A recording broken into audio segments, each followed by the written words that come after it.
Hello viewers, একদম সাধারণভাবে ramen noodles রান্না করেছি। মেয়ে দুইটা নষ্ট করেই ফেলেছে, এরপরে আমি দুটা রান্না করে দিলাম। দেখুন, পেঁয়াজটা একটু ভেজে নিয়েছি আর দুটো ডিম নিয়েছি। ডিম দুটোকে এভাবে ফেটিয়ে ডিম দুটো আর পেঁয়াজ দিয়ে ভালো করে ভেজে তুলে রেখে দিলাম। দেখুন, পেঁয়াজগুলো একটু পাশে রেখে ডিমটাকে পাশে দিয়ে বড় বড় করে ভেজে রেখে দিয়েছি। আর গরম জলের ভিতর নুডলসটা দিয়ে একটু ঢেকে দিয়ে দেখুন হয়ে গিয়েছে সিদ্ধটা।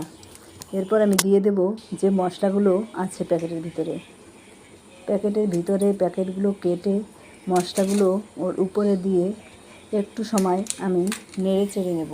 দেখুন, মশলাগুলো দিয়ে দিয়েছি। আরও কিছু গাজর, শুকনো মশলা আছে, ওগুলো দিয়ে দেব।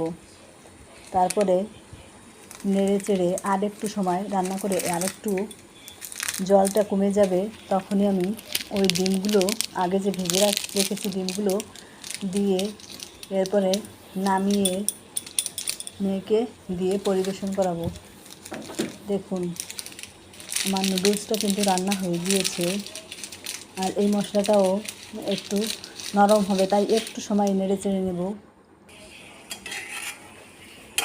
এরপরে একটু নেড়ে চেড়েই আমি নামিয়ে দেব। দেখুন, একটু সময় ধরেই রান্না করতে হবে, না হয় নুডলসটা অনেক মোটা মোটা, তাই একটু সময় দিয়ে রান্না না করলে কিন্তু খাওয়া যাবে না। এখন এই যে ডিমটা রেখেছি আমি, ডিমগুলোকে দিয়ে দিলাম। ডিম আর পেঁয়াজটা, সিদ্ধ ডিম লাগবে না, সিদ্ধ ডিম ছাড়াই এমনি অনেক মজার হয়েছিল। দেখুন, এমন সাধারণভাবেই আপনারা এভাবে একটু খেয়ে দেখতে পারেন, ভালোই লাগবে।